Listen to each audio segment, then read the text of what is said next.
Good evening, everyone, and welcome to WANA Live, the reading series of the Writers Association of Northern Appalachia. I am your host, Damian Dressick, and this is your other host, Christina Fasonic. How are you, Damian? I am well, thank you, here in Slippery Rock. How is it in Wheeling this evening? Have you gotten safely back from the Fernwood Writers Retreat? Yes, I was sad to come back to reality. While there, I get to hang out with a bunch of writers, drink amazing lattes, and smoke cigars, and just generally have a great time. But here I am back in good old Wheeling, ready to get back to work. And who do we have on the show tonight? Wait, are you trying to tell me your life in Wheeling doesn't involve lattes and cigars?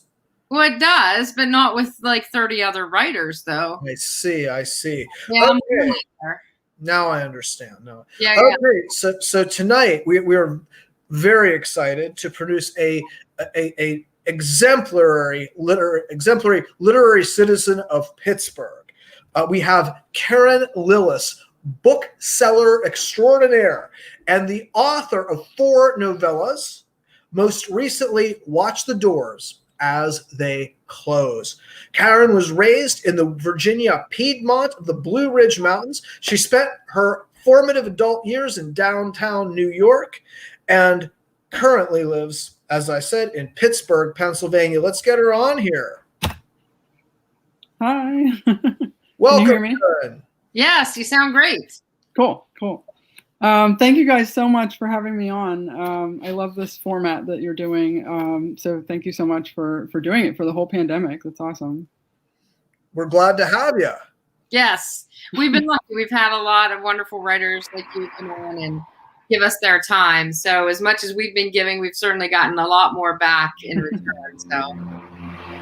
Yeah, the writing community has just been so generous, and frankly, our viewers have been really awesome as well. I mean, if no one's watching, yeah, right, no point. Yeah, if a writer falls in the forest, I blame bourbon.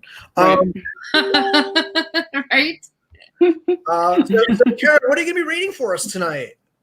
I'm going to read 2 poems from a series that I was working on at the beginning of the pandemic called, I'm calling them friend poems. So they're like dedicated to friends, and they're often the friends are writers. And so I'll like glean like a line or 2 from their work to stick in there. And yeah, so.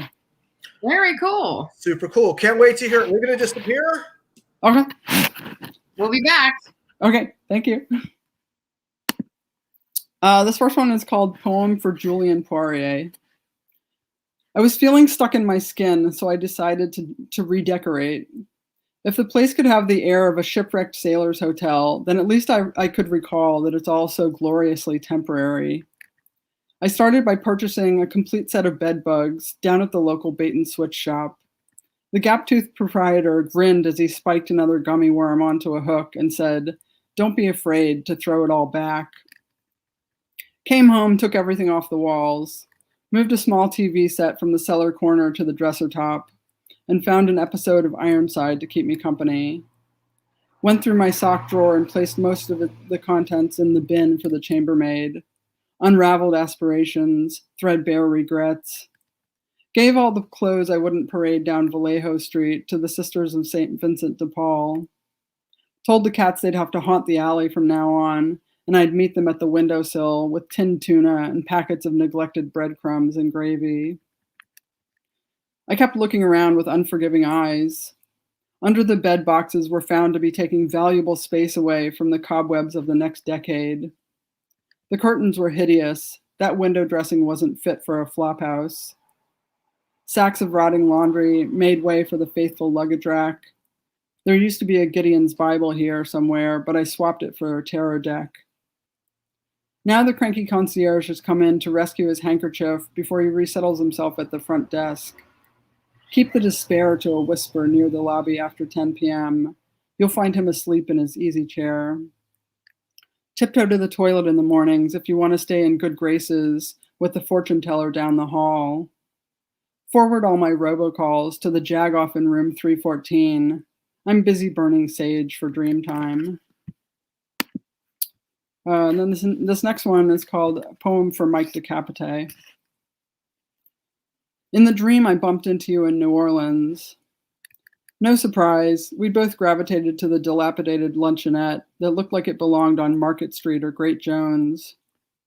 In this listing city, it was maybe 3 months from melting into moss or collapsing into the canal, maybe 2. Stuffing was poking out of the booths, and the menus were stained with drops of roux, but the stealing blades got the air out of your way, and the countertops were spotless. The old cashier waved me in without a breath. Everything is weather, you said, by way of a greeting. Your father's rejection, your writer's affliction, the walk to your bus stop, your sour stomach. You took a sip of cold cafe au lait. Even a hurricane is weather. You weren't interested in patronizing me, only in catching the waitress's attention for a hot top off. Everything blows through, stays a while. Everything moves out to sea. You were no one's Svengali, more like an editor on vacation from the sound of other people's cliches. I used to chase chaos. Now I can dig a home in any moment, especially alone. Once the waitress was on the far side of her French donuts again, nothing could come between you and your red notebook. Tip the hat, hit the road, quit the scene. I wasn't sure what I was doing in New Orleans. I woke up before the dream made it clearer. Maybe I was looking for Richard Hell in Pirates Alley. Maybe I was after my next sailor's hotel.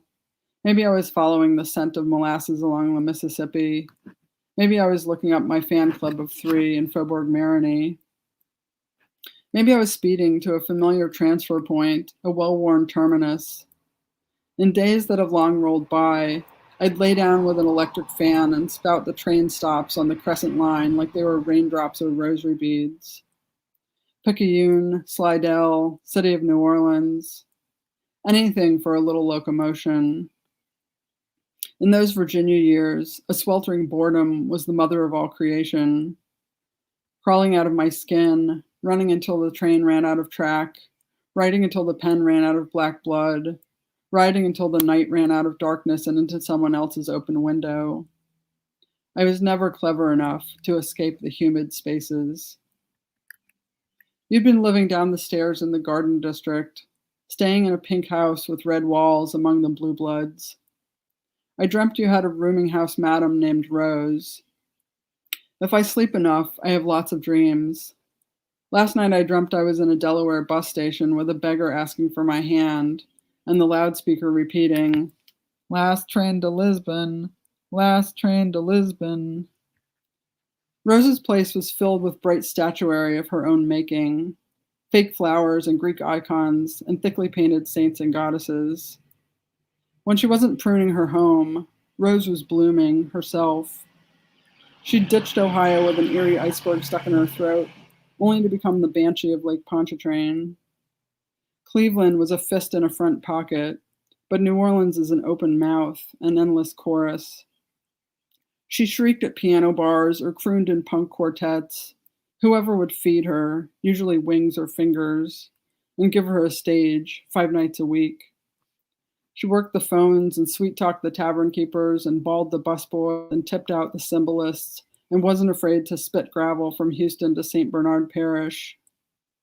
It barely covers the bills, but it's a living, she told me after the Delacroix show. The rigor mortis bag was fucking killing me, man. Just because Rose had barreled south down the interstate and you'd hitchhiked here by way of London and Mexico City didn't mean you had nothing in common. Truth be told, you'd known Rose in Tremont when she was still underground, when she was a song not yet sung. Jesus, friends don't care about that sort of thing. Friends got X-ray specs. Friends have ESP. You could read between the lines. You could see the tea leaves on the wall. Your friend Rose was much more than the sum of her Cuyahoga neuroses. She was also her own immaculate conception, her own Botticelli rebirth, the still waters, the runaway daughter, the sweet tone of her own someday Gulf Shore glamour trip. Thank you.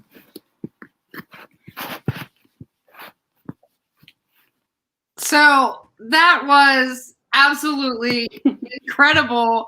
Sometimes people are surprised to know that we do not hear or read the works that people read on our show prior to this because we want to say something relevant. Well, I was writing so fast that I couldn't keep up with you. I was trying to unpack this deliciousness over and over, but I couldn't. I was like writing, wait, and I was writing, wait. And I mean, things like these neglected breadcrumbs and grapes that you were given and these unraveled expectations and Gideon Bible that you swapped with a tarot deck. And as one of our viewers has said, she loved hearing the word jagoff in a poem. And I did too. And I wrote down jagoff with like 15 lines under it because can you get more Pittsburghery than? Let me jump in for just a second. I was thinking I want to talk to Chris Collins and see if he wants to publish an anthology of collected Pittsburgh poetry called The Jagoff Down the Hall. Nice. That would be a bestseller, man. Yeah, totally. At least in Allegheny County. Right? It was just, I just love this. And the idea, in the next work about everything is weather. Everything is flipping weather, And that is the line I stole from Mike Decapite for that poem. So I have to attribute that. That's incredible. But what you did with it, the like tearing it open and blowing it up. And I love the idea of Cleveland being a fist and a pocket. Is it not? Yeah, right. Pittsburgh or New Orleans is an open mouth. Yes, I love that. I'm sorry, Damien. I'm taking up all the comment. No. I keep just sort of chiming in here, but no, I think Christina, you're really onto something. The delicious density of double entendre, the wonderful playfulness of the language. Really nice work. I love the bed bugs, bait, and switch. Yes.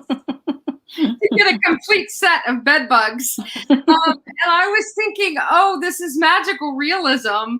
And then I was thinking, wait, maybe it's just realism. You'll never know. And that's the part of it. This was just really, really fun. We've got a number of people commenting. Right. Bart says that he enjoyed your reading. Thanks, Bart. And Rusty Barnes said Rusty Barnes tuning in. That is awesome. Rusty, you are a great editor. I love your work. Shout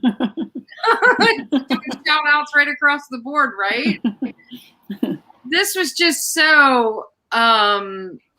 I know that everybody who watched tonight is going to want to spend some time. Like, I literally felt like I could just spend a half a day just going through like the first half of reading tonight. So it was incredible. I wanted to ask Karen, as somebody who lived in New Orleans for many years, is the luncheonette that you mentioned, is this completely a thing of your own, imagination, or is this based on an actual luncheonette in New Orleans? No, I've been to New Orleans a lot, but it's not based on a luncheonette in New Orleans. That poem is based on a dream. So yeah, the luncheonette was in the dream, and Rose was in the dream, and Mike was in the dream, and Richard Hell was in the dream. Yeah, it was based on. Mike told me that Richard Hell found a chapbook of his because he went to a used bookstore and he looked at every single book because he just loves browsing used bookstores, and so he was just like, I want to know what's in here. So wow, that's cool. What a great dream too. I'm sure you woke up and thought, what just happened? I'm gonna write that down. Well, from here on out, when people ask me how I'm doing, I think I'm just going to start telling them fit for the flop house.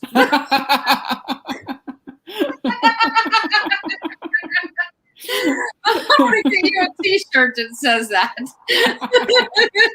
You know, I think people would wear Better a T-shirt than a tattoo, Christina. That's true. That's true.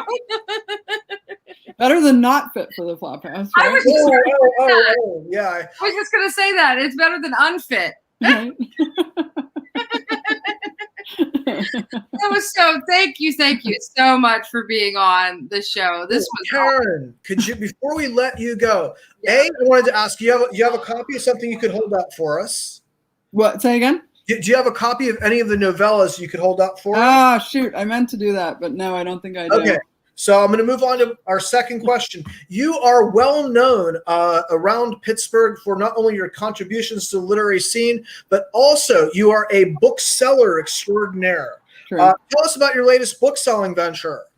Yeah, so I just started a permanent pop-up. I'm selling new books inside a used bookstore. And speaking of Christopher Collins, I am taking his place. He used to have Desolation Row books and records inside of Caliban Bookstore, and he retired that. And so I picked up the book part where he left off, and I'm very grateful to him for blazing that trail. And yeah, so I've been selling books online, and that picked up a lot during the pandemic because people were reading a lot at home. And online I sell vintage books, and here I sell new books, but there's a similar theme, which is feminist fiction and uncommon reads. So a lot of Feminist fiction and uncommon reads. And that is in Caliban Bookstore on... Yes. What street is that again? South Craig Street near the Art Museum. South Craig Street. All right, all y'all WANA folks who are in Pittsburgh, if you're looking for uncommon reads in feminist literature, it's, we got to support our community members. Absolutely. 100%. Come on down and say hi. Well, and we've said this all along. If we don't support each other, we'll disappear, and we can't do that. We'll be at the Flophouse. Yeah, we're in the Flophouse. Damien, of all people. No! I'll say hi. All right, before we sign off tonight, we do want to remind everybody that there's still plenty of time. Actually, we're running out of time to register for our conference, the Writers Association of Northern Appalachia's annual conference this September 10th through 12th at Ogilvy Park in Wheeling, West Virginia. There are 25 plus presentations and readings and sessions in the business of writing and all kinds of stuff, 2 keynote speakers, live music, 2 on-site writing competitions, and all of the fun you could ever want to have with the Yes.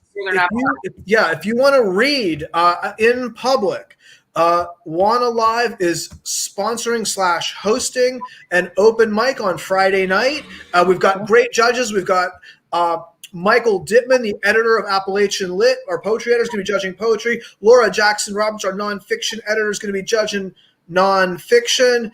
And our fiction judge is Margot Orlando Littell. So we have got some excellent judges to bring out your best stuff and read to, I presume, a healthy number of people.